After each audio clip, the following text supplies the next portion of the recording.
The spaceship shook again as plasma fire rained against its hull. Alaric gritted his teeth and pushed through the hallway, rifle tight in his grip. Sirens screamed overhead, and the emergency lights bathed everything in red. The enemy wasn't supposed to be this close. This was supposed to be a peaceful patrol mission. The mission logs had warned of strange signals near Sector E49, but no one expected a full attack. The aliens came fast, their weapons advanced, their tactics brutal. Alaric had never seen a species like them: tall, glowing skin, and eyes that burned like stars. They weren't just smart, they were reading minds. He had seen it himself. A soldier beside him had hesitated in fear, only to be vaporized seconds later. The alien hadn't aimed at his weapon or movement, it had read his intention. That's when Alaric knew this war was different. He couldn't think like a human anymore. He had to stay blank, or he'd die. His boots echoed on the floor as he reached the blast door. It opened with a hiss, revealing the medbay. Bodies lay still on the cots, some bandaged, others covered with sheets. He wasn't here for healing. He was here for answers. And the only one who had them was the alien girl. They had captured. She sat alone, unshackled, inside the energy barrier. Her skin was a soft blue, glowing faintly under the lights. Her hair flowed like fire, long and bright orange. Her uniform clung to her in a way that suggested confidence, not submission. She looked up at him the moment he stepped in. He tried not to think, not to feel. But her eyes met his, and something inside him reacted. He told himself it was strategy, just interrogation. But his brain betrayed him. Flashes of thoughts passed her curves, her lips, the way she tilted her head. He cursed himself internally. This was not the time. I can hear all of it. She sighed, her voice soft and amused. Your thoughts are loud. She tilted her head, smirking slightly. Her tone wasn't angry. She didn't sound offended. If anything, she was entertained. That made it worse somehow. Alaric felt his face heat up. I didn't mean to, he said quickly, raising both hands like a man caught stealing. I'm sorry. It's just I wasn't trying to think that. It just happened. He felt foolish. He was supposed to be a soldier, not some schoolboy staring at an alien girl. You humans are always sorry for what you think, she replied, standing slowly. She moved like liquid metal, graceful and slow. But your thoughts are beautiful in their honesty. Raw, wild. You try to hide them, but they burst out anyway. It's kind of sweet. Alaric blinked. Sweet? That wasn't what he expected. He had imagined threats or silence or manipulation.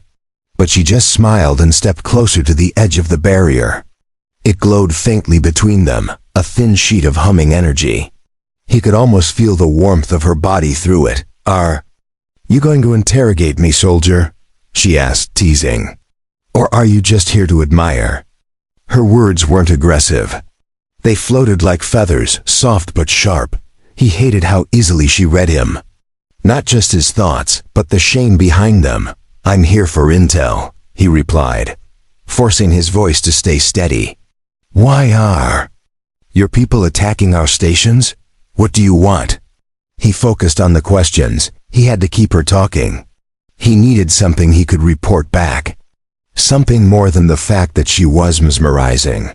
She tilted her head again, then sat back down slowly on the bench inside her containment.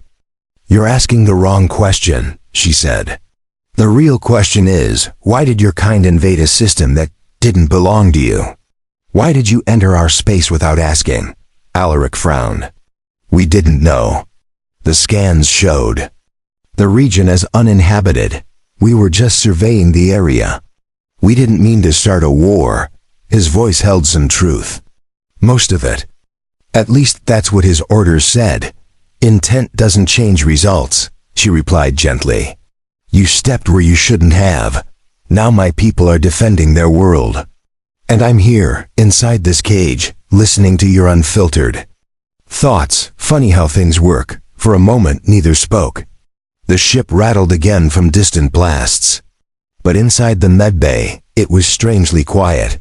Alaric didn't know what to say.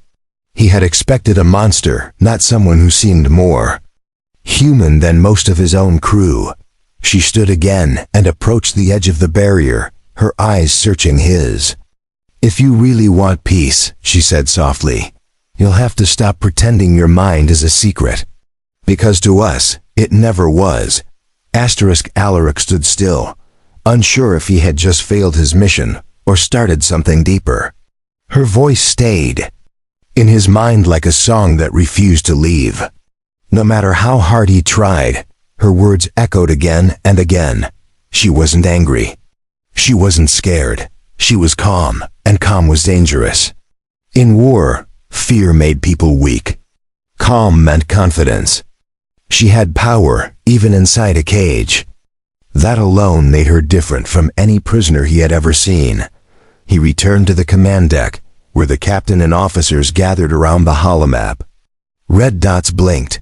Enemy ships were closing in. Debris floated across the system. One officer barked coordinates while another cursed under his breath. Alaric cleared his throat. "She's not resisting," he said. "She's answering, but not like a prisoner. It's like she's already seen how this ends." The captain narrowed his eyes. Alaric could tell the man didn't trust her. But there was hesitation too. If she was reading thoughts, maybe they could use that. The captain gave the order. "Keep her talking. See what else she knows. But if she tries anything, don't hesitate." Alaric nodded, but his hands clenched. Something about this felt wrong. They were using her, and they didn't even try to understand her first. He went back to the medbay. She was still there, still calm, still glowing. She smiled the moment he stepped in. "You came back," she said. "Good. I was starting to think you'd send someone more boring." Her smile wasn't mocking. It was real. "I need answers," he said. "What do you know about the battle plans? Are more fleets coming? Are you stalling us?" He kept his tone flat, cold, professional. But inside, his thoughts swirled again. She wasn't just beautiful. She was confident, bold, and somehow kind. She didn't flinch. Instead, she sat down and crossed her legs like she was preparing for a story. "I know your fleet won't last another cycle. I know your engines are damaged. And I know your admiral doesn't trust your instincts, even though you're the only one here who sees clearly." Alaric froze. She had just described the last conversation he had with the admiral. No comms, no recordings, only thoughts. She was deep inside his head, and yet it didn't feel like a violation. It felt like she was opening something inside him that he had kept shut for too long. "How are you doing this?" he asked. "How do you read minds without machines?" She raised an eyebrow and stood, walking slowly toward the barrier again. "Your species relies too much on wires and data. We evolved differently. Emotion is our language. Thought is our breath. You can't hide behind silence with us." He swallowed hard. "You said we crossed into your territory. That we started this. So what now? Are we just supposed to run away? Surrender?" The idea made his stomach twist. Humans never surrendered. But maybe that was the problem. She shook her head gently. "I don't want your surrender. I want you to stop pretending you're the only ones that matter. If even one of your people listened the way you do, this war would already be over." Her voice had no anger, just sadness. Alaric sat down on the floor across from the barrier. He had never done that before. Never lowered himself in front of an enemy. But she didn't feel like an enemy anymore. She felt like someone who understood more than anyone else on the ship. "Tell me about your people," he said. "Tell me what it's like beyond the nebula. Tell me why your kind glows like stars." Her smile returned, but this time it was soft. "We glow when we feel something strongly. You make me glow because I feel your confusion, your curiosity, your guilt." He looked at his hands. They were shaking slightly. Not from fear, but from the weight of everything she had said. "If I set you free, will you kill us?" he asked. "Will you strike from inside and call your fleet?" Her expression didn't change. "If I wanted you dead, you wouldn't be sitting there," she said. "I'm here because I chose to be. I wanted to see if one human could understand, just one. So far, you're doing better than most." The lights flickered. The ship rocked harder this time. Explosions shook the far end of the corridor. The enemy was getting closer. But inside the medbay, the air was still, heavy with silence and truth. She knelt in front of him, separated only by the flickering barrier. "You don't have to say anything," she whispered. "Just think it, I'll hear it. And I'll know whether we live or die together." The ship's structure groaned as another blast hit the outer hull. Alaric didn't move. His eyes stayed fixed on the alien girl kneeling in front of him. Her calm face made the chaos outside feel like a distant storm. He couldn't believe what he was doing. Sitting on the cold floor across from a prisoner, letting his thoughts spill freely into the mind of an alien. But something had changed. He no longer saw her as an enemy. She wasn't fighting him. She was trying to understand. She didn't speak, but he felt her reaction in the way her glow shifted. Her skin shimmered in soft gold now. It was warmer than the blue glow from earlier. She was reacting to his honesty. It wasn't words she needed. It was feeling, "I don't hate your people," he said quietly. "I don't want to be part of something cruel. But I have orders. I have a duty. I don't know where that ends and where I begin." She reached her hand toward the barrier, fingers just short of touching. The field crackled softly. "Your thoughts are filled with questions," she said. "But that's good. It means you're still open. Still learning. Most close their minds when the war starts. You didn't." His breath caught in his chest. She wasn't praising him. She was hoping for him. Hoping he would be different. Maybe even hoping he would help end this war in a way neither side expected. He stood slowly, unsure of what to do with his hands. "What happens if I turn you over to the higher command?" he asked. "They'll dissect you. They'll tear your mind apart for information. I don't want that. But I can't just let you walk out either. You don't have to decide right now," she said, standing with him. "You only have to choose what kind of man you want to be. The kind who follows orders blindly, or the kind who sees the bigger truth." Suddenly, the ship jolted violently. The lights went out. Backup lights flickered on, casting long shadows across the room. Alaric stumbled and hit the wall. Sparks rained down from the ceiling. Then silence returned, but it was heavier now. The intercom buzzed. A panicked voice screamed through static. "Deck 5 is breached. We've lost pressure control. Enemy inside. Repeat, enemy inside." Then the line cut.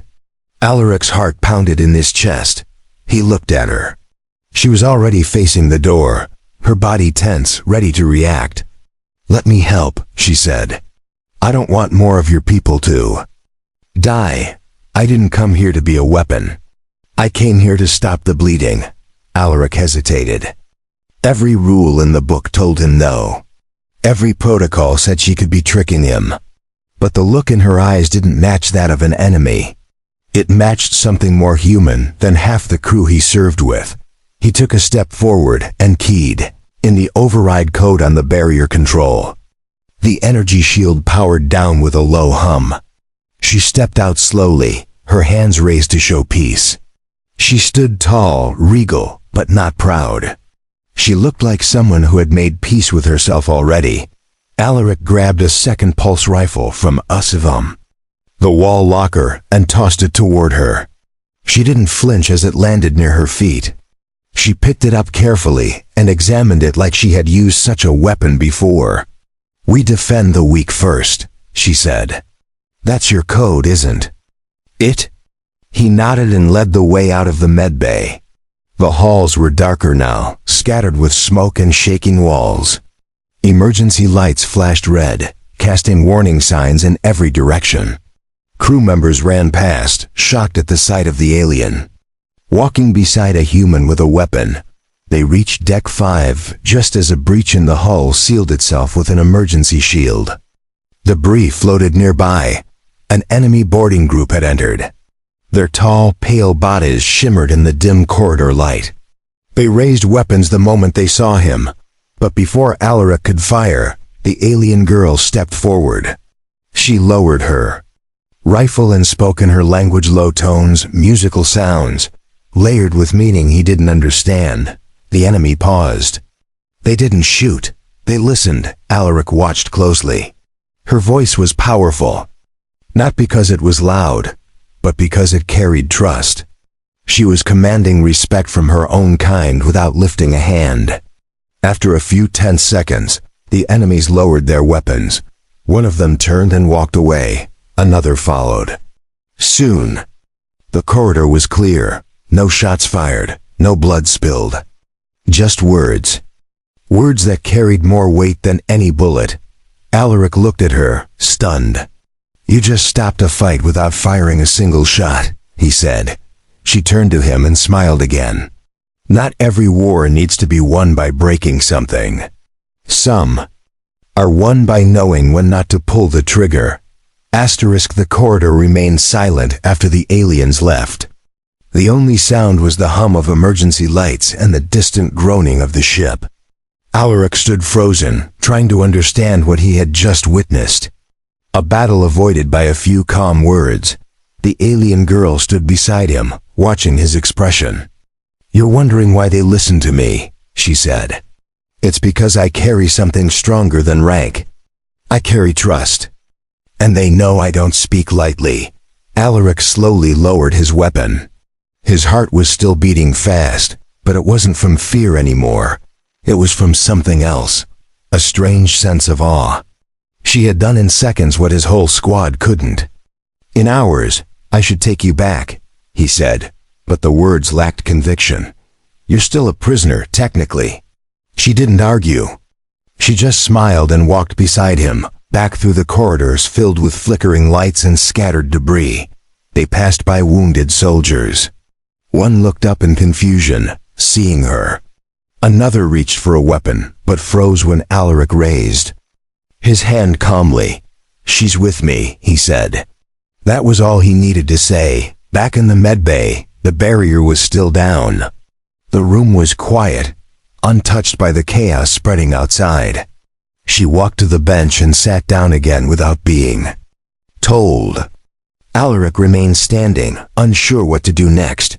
"You could have run," he said. "They wouldn't have stopped you." "I didn't stop you." Her eyes met his. "I didn't come to run. I came to change something. And I think I already have." Alaric paced slowly. "The others won't see it that way. They'll say you tricked me, that you're manipulating my thoughts somehow." She tilted her head slightly. "Are they your thoughts? Or theirs? Be careful not to confuse the two." That made him stop. Her words always had layers. Like she wasn't just talking about war. She was talking about something inside him. About how much he had let duty shape who he was. He didn't answer. He just sat down on the bench across from her. "I know what they'll ask," he said. "They'll want to know everything you know. Locations, tactics, weaknesses. But I don't think you'll tell them, will you?" She didn't answer right away. Instead, she looked up at the ceiling, where a light flickered in silence. "I will share what keeps people alive," she said. "But I won't give you the tools to destroy us more efficiently. If your people want peace, they will have to earn it with more than weapons." Alaric leaned forward. "How do we earn it?" She turned back to him. "By starting with honesty. By treating us as equals. By letting your mind be open without fear. Just like you did today." He nodded slowly. It sounded simple, but he knew it wasn't. People feared what they didn't understand. And her kind was unlike anything humanity had ever faced. Minds that could be read, emotions that glowed, a presence that could calm a battlefield. He stood up again and moved to the console. He tapped a few buttons and recorded a private log. He didn't say her name. He didn't describe her powers. He only said one thing. We might be wrong about the enemy, about this war. And maybe we've been fighting shadows. She watched him carefully. You risk punishment for saying that, she said. But I hear truth in your thoughts. That's rare. Even among my own people. He turned toward her. I don't want to be another voice that follows orders blindly. Suddenly, the intercom buzzed again. A new voice came through. Calm, sharp, the Admiral. Lieutenant Ulrich, report to the war room. Bring the prisoner, immediately. The message ended, no emotion. Just cold instruction. He looked at her. This is it. They're going to decide your fate now. She stood, ready. No fear in her eyes. Then let them look into mine, if they dare. She smiled gently, and her glow pulsed brighter than ever before. They walked together through the ship, side by side. Heads turned. Whispers followed. But no one stopped them. There was something powerful in the way they moved. Not as captor and prisoner, but as something new. The war room was colder than any other part of the ship. Walls were steel gray, the lights too sharp, and the air too still. Alaric walked in first, his steps firm, but his pulse fast. Behind him, the alien girl entered without hesitation. A circle of officers stood around a large holographic table. Battle data flashed on the screen, enemy fleet movements, power levels, weapon counts. But all eyes shifted when she stepped forward. Some looked angry, others confused. A few looked afraid. The Admiral didn't blink. His arms were crossed. His face unreadable. Lieutenant Alaric, he said, I gave you orders to interrogate the prisoner. Not to escort her like a guest through our ship. She saved lives, Alaric replied. On deck 5. Ask the security teams. She convinced her own people to stand down. No violence, no loss of life. She could have escaped. She didn't. The room went silent. One officer stepped forward. You're saying she used mind tricks to confuse them, and now she's using them on you. That's what this is. His voice was sharp, full of distrust. I'm saying she's not what we thought, Alaric answered. And if we don't change how we see them, this war will never end. We'll destroy ourselves before we understand what we're even fighting. The Admiral turned to the alien girl. Is that true? He asked. Did you stop your kind from attacking? She didn't answer with words. She simply let her glow. Pulse again, warm, golden. A wave of calm spread through the room. I felt fear from your crew, she said. But I also felt kindness, curiosity, doubt. You're not monsters. But you wear fear like armor. And that fear blinds you. Another officer scoffed. Nice speech. Still doesn't explain why you invaded our sector. Why you fired first. She turned to face him directly. Because your probes entered our sacred sky. Because your machines scanned our most private places. You don't call it invasion, but we do. The Admiral looked down at the hologram. He pressed a few buttons. A sector map opened. Lines of travel. Patrol routes. Resource scans. Silent proof of humanity's presence far beyond the agreed limits. None of this was authorized by Central Command. The Admiral said, these expeditions were private. Mining cores. Unmonitored. They caused this. Alaric stepped forward. Then we have a chance to stop it. Right here, right now. She came to talk, not to fight. Let her speak to her leaders. Let her carry a message from us. A real one. The room fell silent again. The Admiral studied Alaric, then her, then the data. He was weighing risk against hope, logic against instinct. Finally he nodded once. Fine, he said. But if this turns into a trap, it's on your head, Lieutenant. Alaric stood straighter. Understood, sir. The alien girl bowed her head once, not as a servant, but as an equal. The following hours moved quickly. A secure channel was opened. A long-range transmission sent. She stood before the projector as her people appeared in flickering light. They didn't shout. They didn't threaten. They listened. She spoke of what she saw. Of the human who dared to think differently. Of soldiers who looked at her without hate. Of a chance to end bloodshed before it swallowed both sides. On the other end, her leaders didn't argue. They asked questions. Then they ended the call. No promises made. No threats repeated. Only silence. But in that silence, something new had taken root. Later, in the quiet of the observation deck, Alaric stood beside her. The stars stretched endlessly. Beyond the glass. "Do you think it worked?"